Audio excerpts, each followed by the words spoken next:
Coach, you mentioned that in your post game about needing to make a run here in this string of home games, and you've discussed the importance of kind of not falling behind schedule and losing games there that you can't afford not to because the conference is so close. Is that even more important this year, given how strong you expect the Big 12 to be? I think the Big 12 strong every year. I think I think the teams that have that end up getting to the tournament are people that win in the non-conference, because we're going to beat each other up in the league. I think that's probably take Kansas aside, the rest of us are going to beat each other up. We'll go to Justin Jackson. Coach, you had kind of mentioned Sean McNeil's game the other night, and the effect he had of being able to just kind of sit down for a second there and then kind of evaluate things and get back into the game. What was it that I mean, he had 15 points in that final 14 minutes. What was it that got him going, and is this maybe kind of the beginning of something good for him? Well, I can't answer the last one. I don't know if it is or it isn't, but he was kind of, we all were, we were a little stagnant, and I think we were all waiting on Taz to score for us. And, we've got to pass the ball better. I mean, that's something that's got to happen. We've got to be able to pass the ball better. It's not we didn't have guys open, we just didn't deliver the ball to them. We're too late. We throw it too low. We throw it too high. We don't make catch and shoot passes, and we need to do that, and that really affects somebody like Sean. Do you think obviously he comes into the season, he's kind of known as the 3-point guy and, catch and shoot kind of guy. But the other night, he's putting the ball on the floor. He's coming off dribble handoffs and driving to the rim. This is a part of his game that, he's shown in spurts, but can he show more of that as this season goes along, be more consistent with that?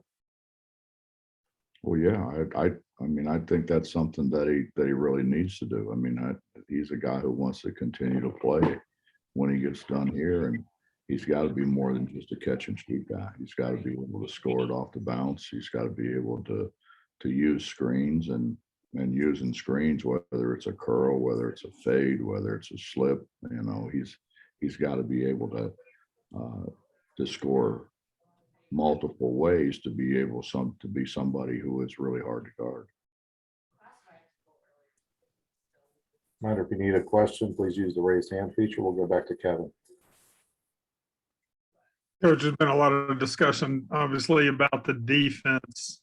Second half, you had both some guys locking down on the ball pretty well. It seems like getting the ball pressure that you want, and also kind of creating a little bit of havoc that got Clemson's passes a little bit off target. Is one or the other of those more important? Is one of those the key for you and for your team to play better overall defense? Well, the biggest thing in trying to create a really good defense is ball pressure. Ball pressure takes so many things out of the offense's hands. Ball pressure, and then you combine that with being able to deny one pass away, and then you get to make sure you're in help position, and then being able to recover from help position to on the ball defense. It takes time. I mean, we've got guys coming from various different places with way different philosophies than what we have here. That's kind of like a tough habit to break thing, and getting people to realize, hey, when somebody picks the ball up, get on them. Don't let them go to their preferred side, things like that. What's hard? I think the biggest thing is I don't know if they're used to doing something else as much as it's hard. It's a hard thing to do.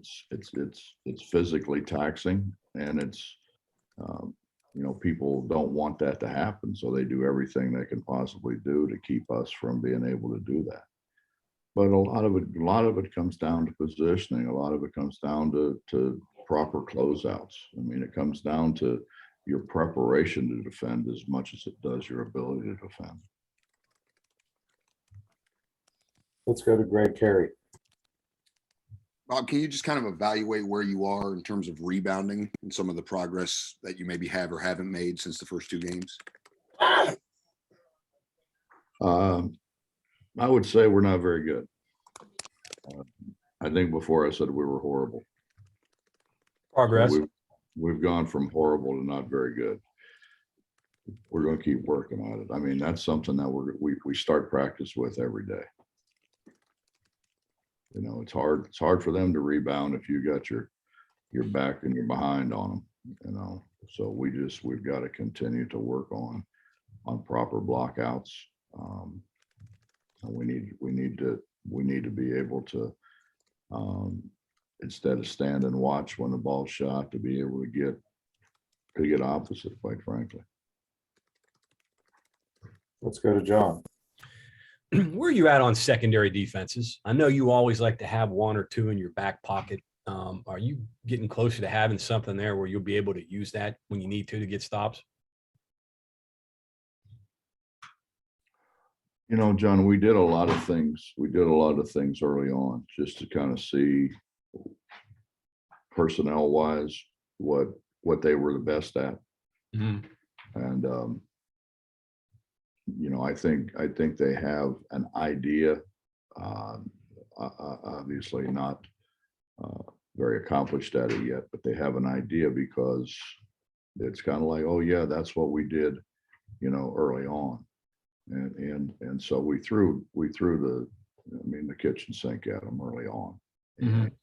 with the idea that as we go, we'll figure out what's the best avenue.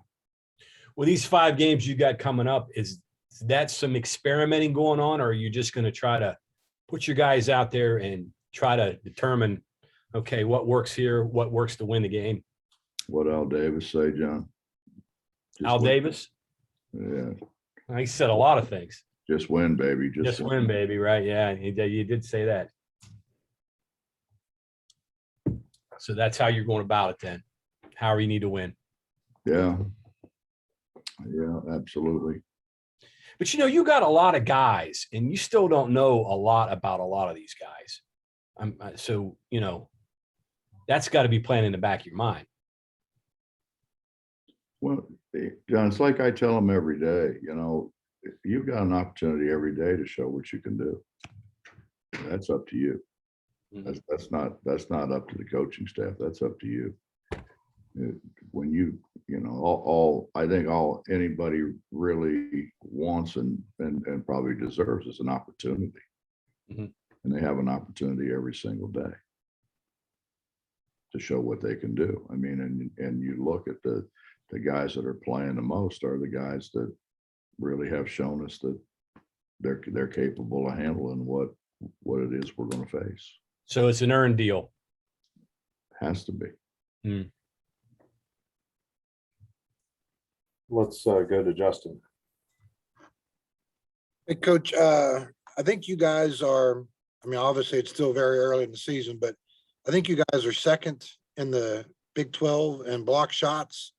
Obviously, a lot higher than you guys have been the last few years.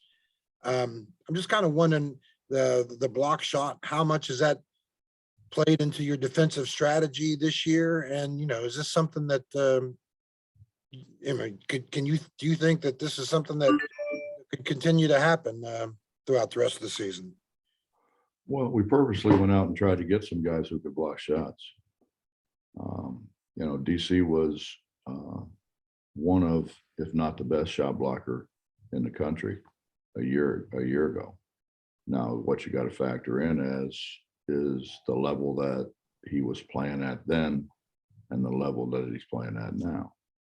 Paulie was a very good shot blocker at DePaul, blocked a lot of shots.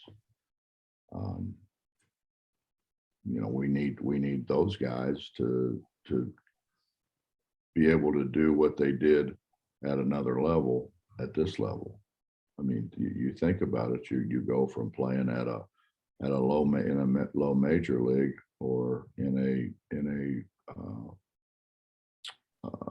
a league. Let me just put it this way: none of them have played in a league like they're getting ready to play in here.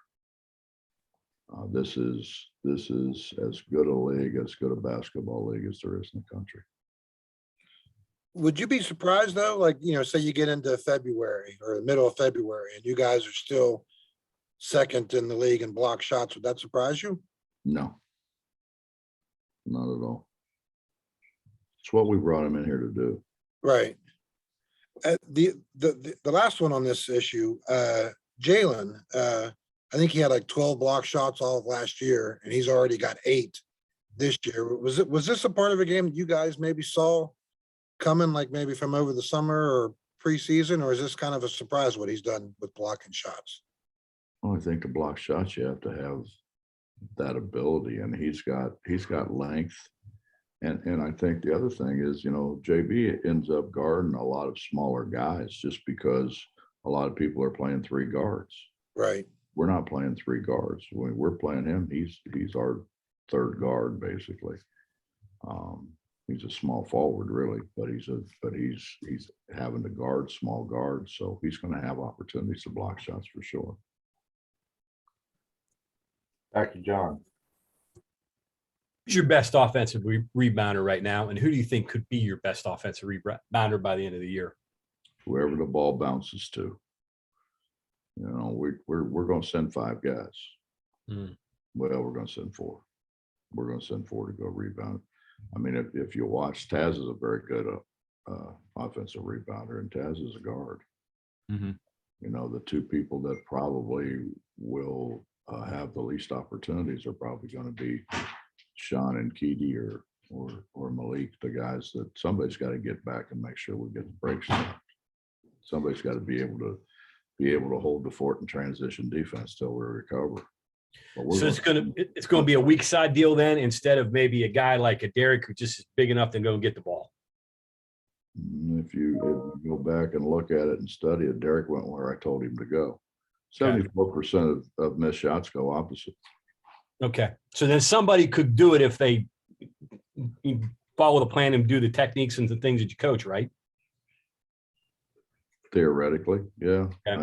I mean, we don't have a 6'9", 265-pound guy. We've got more like whatever they are, 6'6" guys. Yeah. That Seems are- like Paulie could be that guy maybe a little bit. He's got a little bit of a knack for the ball. It's not really a knack, John. It's put your head down and get opposite and get inside whoever's there. Okay. That's not much of a knack. That's just doing what you're taught to do. There's a hand-eye coordination, element to it too. Guys that have good hands that can go grab the ball, have strong hands, that type of thing. I mean, there's some of that involved in it too, right? Well, that's true in anything. Yeah. Guys that steal balls are that way. The guys that have ball pressure and steal balls. Look at JC. Yeah. Well, I know you've always talked in the past about guys that can get to the ball. That's what you covet, what you want, guys that you're able to do that. It's hard to get it if you don't get there. Yeah. Let's go back to Kevin.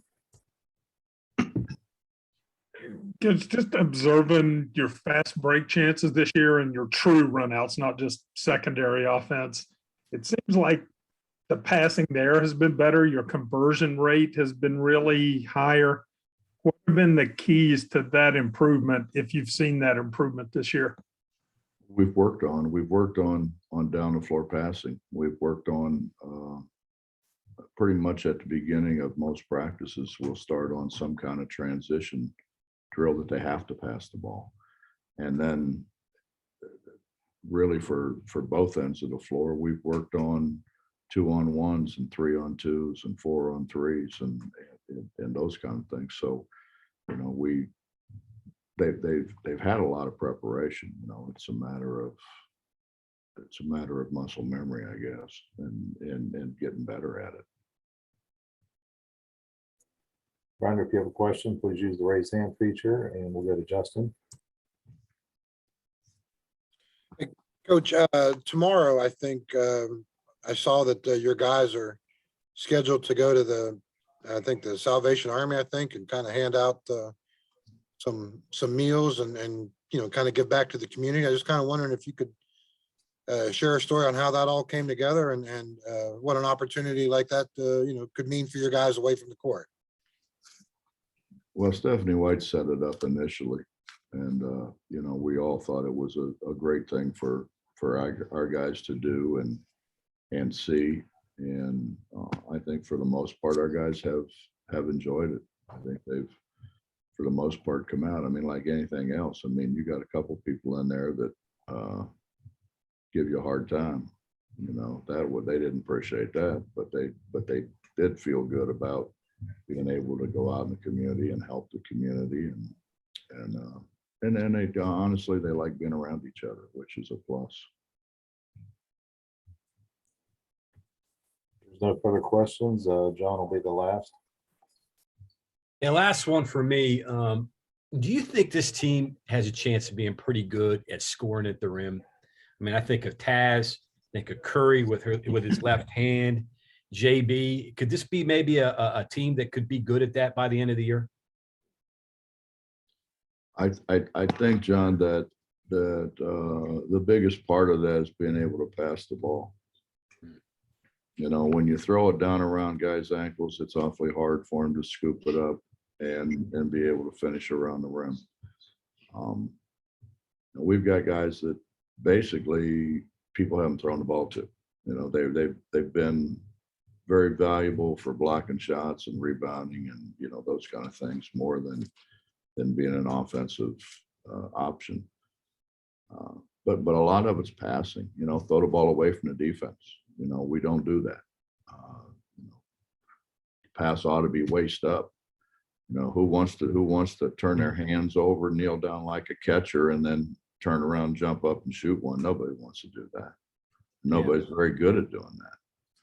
I think to a large degree, we will shoot the ball much better when we pass the ball better. Our offense, instead of looking like a bunch of guys running into each other, will actually look like a fluid offense once we pass the basketball. And what we've always done here, everybody's passed the ball. I mean, you go back to anybody you want to talk about, they've all learned to pass the basketball, and that's key, you know, and that's key. If you never throw a guy the ball, his guy's going to stand in the lane. Why wouldn't he? Yeah.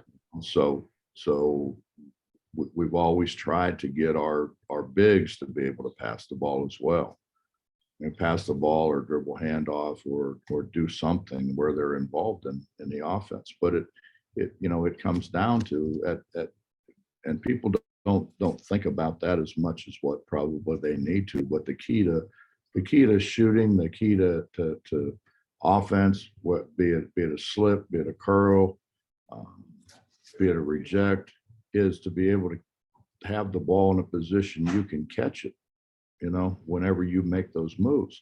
And if you go back and look at what we've done offensive, it's not we don't have guys open. We don't get the ball to them.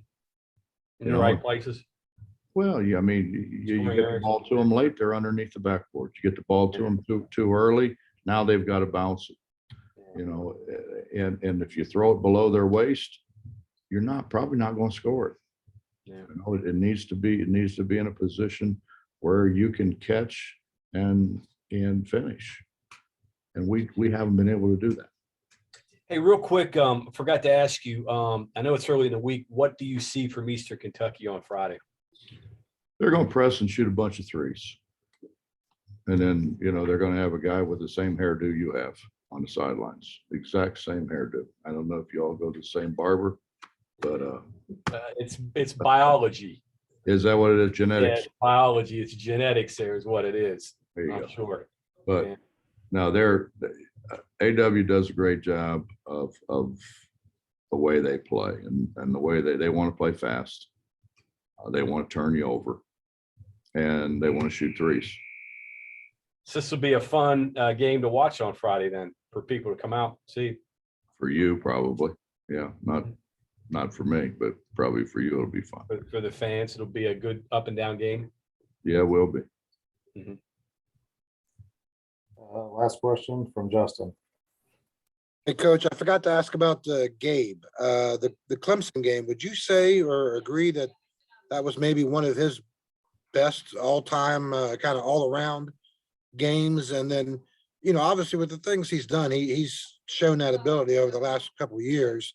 Is that all instinct, or is that something that you guys can coach? Or, I mean, just kind of explain how Gabe is Gabe, I guess. Well, I think the first thing and the most important thing is Gabe was in the game, Yeah, because, our first however many games, Gabe wasn't in the game because he was in foul trouble. He's been in foul trouble constantly. I'd call it Huggins. So we're trying to keep him in a game longer and keep him in a game in critical situations.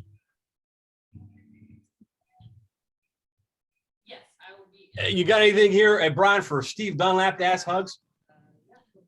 Catching any fish? My share. I want to go hit that private lake of yours. Clean it out. Well, I'll tell you, you can't clean it out, but you know what? We ought to do that. Hey, boat's ready. Sit around, talk about the old days. Yeah. You guys talk is good fishing stuff. I don't see the fish though. That's the problem. I Well, don't see them. maybe you ought to go to the optometrist and get your eyes checked. I mean, maybe those glasses are a little old, John. They are. Hey, good luck this year. Keep getting. Thank you. Appreciate you. Okay. See you. All right, Coach, I think I Thanks. wrapped it up. Thanks for your time, and